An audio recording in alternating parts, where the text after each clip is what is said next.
એ રાહુલના હિસાબે જીત્યા હતા કે મેં રાહુલના હિસાબે જીત્યું છે. હા, 1 લીટરનો જોક છે.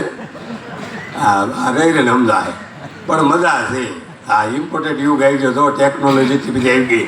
હજી તો કોઈના દાદા ગુજરી જાય ને તો મોબાઈલમાં મેસેજ આવશે, અમારા દાદા ગુજરી ગયા છે, એનું નાવાનું જોય રિસોર્ટમાં રાખ્યું છે. રોતા રોતા ના તો 100 રૂપિયા, મૂંગું 50 રૂપિયા. અને કેવી ટોકી બની ગઈ છે. તમારા બધાના મોઢા તેજ મારે છે ને કારણ હું ખબર, રાજકોટવાળાના તમે ગુજરાતી ફિલ્મ જોતા નથી એટલી. અને અમારો વિકાસ કોઈ અટક્યો તો ગુજરાતી ફિલ્મમાં 3 કલાક ખોટી ગયા. શરૂઆતમાં ઉપેન્દ્રભાઈ અરવિંદભાઈ કર્યો, ફિલ્મ બહુ સારા બન્યા, વરાવર હાલતા હતા. વૈશે હમણાં 2-3 સારા બન્યા, હેલારો અમારા ભાઈ અંકિતા બનાવ્યું, લાલોન, એ બધા ફિલ્મ બહુ સારા પડે. વૈશે જે બગડાટો બોલ્યો, ટોકીઝો બંધ થઈ ગઈ. ટોકીઝો અમારા ગામમાં ટોકીઝ હાવ બંધ થઈ ગઈ. એમ ટોકીઝ શું ટાઈમ છે અમને પૂછાય, તમારે ક્યારે ટાઈમ છે? અમારે ટાઈમ તે શરૂ કરી મેં અને ઉપડા મશીન તે ટોકી ચાલે. આમ શોલે ફિલ્મ સામે કાંઈ પર ડીઝલ ખૂટે તો ગબર જેવો ગબર ઢીલો ખાલી તેરે ક્યાં હોગા, હા ઓલે કે ડીઝલ ભરો, ડીઝલ ભરો, ડીઝલ. અને રાજકોટમાં કેવી ટોકીઝ ઉભી કે મલ્ટીપ્લેક્સ સિનેમા. હમણાં રાજકોટની ટિકિટમાં લાઈનમાં ઊભા હતા. એક જણ મને કહે સુખદીપભાઈ મારે થૂંકવું છે. મેં આગળ વાળી કોર્ટમાં ચૂકી જાય, મને કાંઈ ખબર પડશે તો મેં તને પડી. હું 3 વાર થયું કે મને એક રદ થઈ ગયું છો બધું.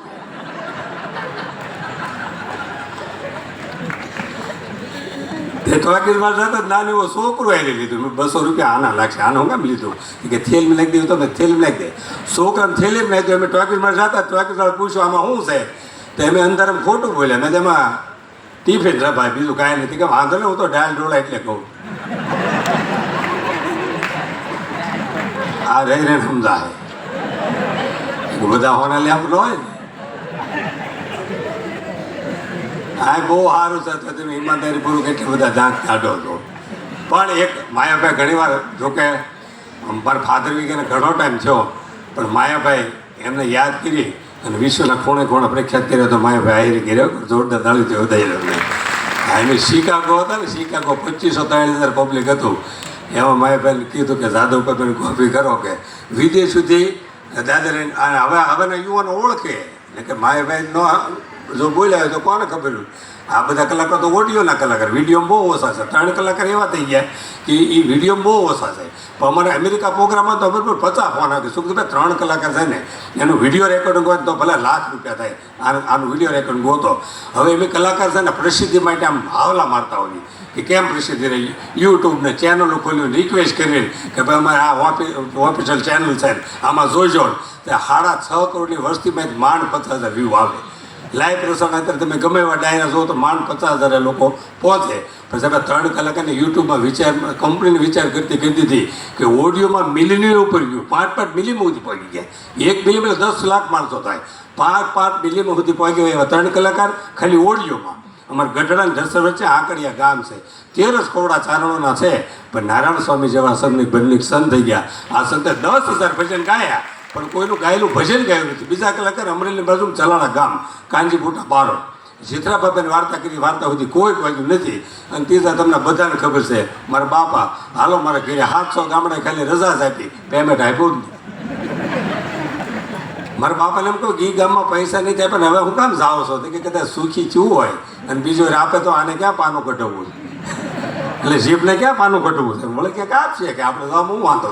હવે માયાભાઈ પ્રસંગ ઘણી વાર કહે છે, હું તમને કહી દઉં કે અમારે 16 વીઘા જમીન એમાં બોરિંગ મૂકાવો હતું. બોરિંગ કૂવો તો હતો જ. મારા બાપાને કીધું બોરિંગ મૂકવા હતું કે પાણી તો જોવું પડશે ને ક્યાં છે એ. પાણી જોવાળો લઈ આવ્યા કે બપોર 3 જમીન વાળીએ જાય. 3 જણા જમવા બેઠા, જમીનમાં પાણી જોવા આવ્યો હતો એ શેલો બેઠો.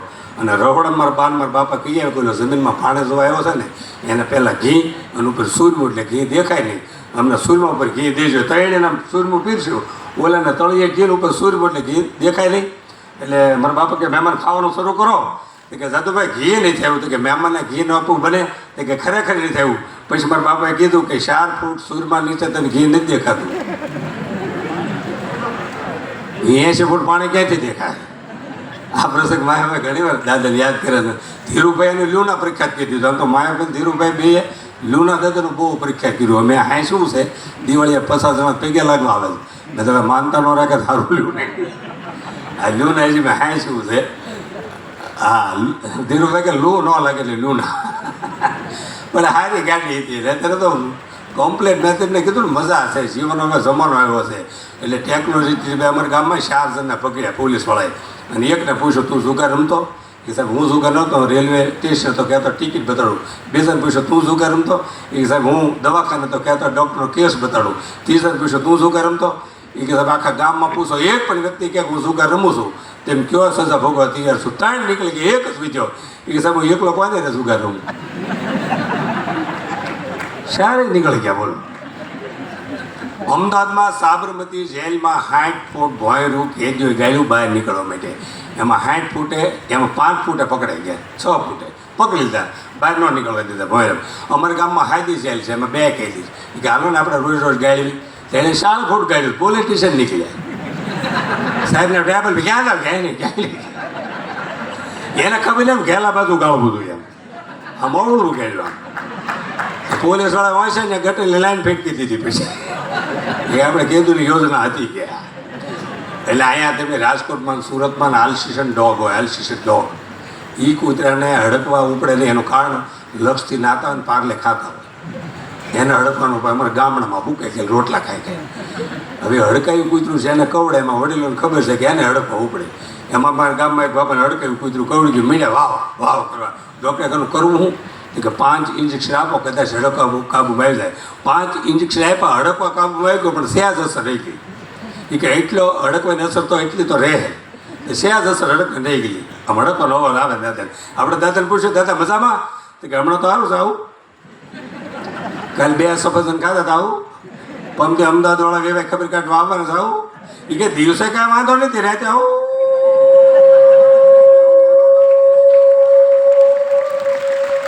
એટલે અમારા આઈસીને દુનિયાના વિશ્વપિતા કહેવાય એવા ધીરુભાઈ સરવૈયા અને લોક સાહિત્યનું જેને ઘરેણું કહેવાય તો માયાભાઈ આહિર આવા 2 ધુરંધર કલાકારો બેઠા હોય ત્યારે મને એમણે કીધું કે તું સુખદેવ બોલ એમની મહાનતા કહે એક જોરદાર તાળીથી વધારી લ્યો વળી પાછા હું ધીરુભાઈને કહું કે સંચાલનનો દોર આગળ વધારે વળી સામે રહ્યા તું બીજી વાર આવીશ